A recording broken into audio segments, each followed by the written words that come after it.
done other scripts too that haven't been made, and have danced with Hollywood over other of my novels. And so throughout that period, I just became fascinated both by the cynicism of the place and the incredible hopefulness, and also how just what a huge part of our lives it is. It really is the basis of the way people see themselves. Almost anyone who was born after World War II, film, movies, and television are the thing that we share in common more than culture, more than religion. The thing that drives who we are as a people are the media we watch, the television and television shows. Those just joining me, we're talking about The Beautiful Moving. It's a new novel by Jess Walter, who is a National Book Award finalist and Edinburgh winner. And I highly recommend this book. It's a great read. Very, very, I find it actually very, very page-turning. I kept trying to find out what was going to happen next. But,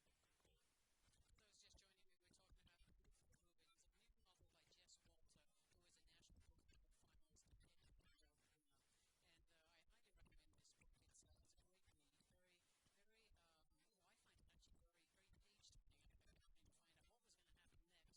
brief synopsis of the story to the listeners. Sure. Well, as I said, 62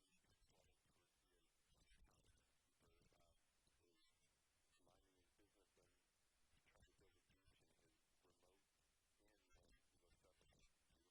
He finds out she's sick, she may be dying.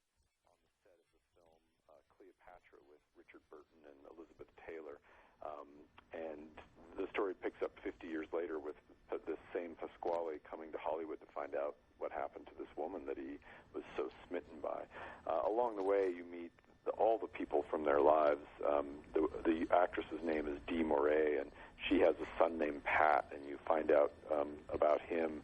You meet a producer named Michael Dean, who was involved in Cleopatra 50 years earlier, and the appearance of Pasquale in Hollywood in the present day starts all these people coming to terms with first of all what they did 50 years ago, but also what's happened to their life and to their lives.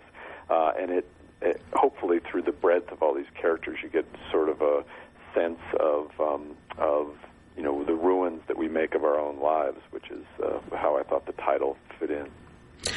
And Richard Burton and Cleopatra, the movie, figure fairly largely in the Italian side of things. And I found myself wondering as I was reading it, well, is any of this true based on fact?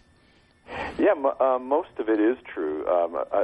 Richard Burton appears in the novel, and because I'm a journalist at heart, I very heavily research. So the story of Cleopatra and how the film was being made is all of that is true.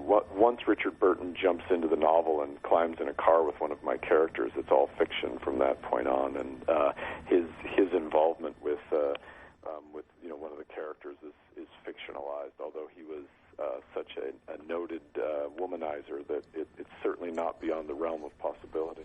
Right. Well, you certainly get that impression. But anyway, it is a great read, and people will have a chance to meet you on Friday the 29th of June in Seattle, and then possibly in August, I believe you're coming back.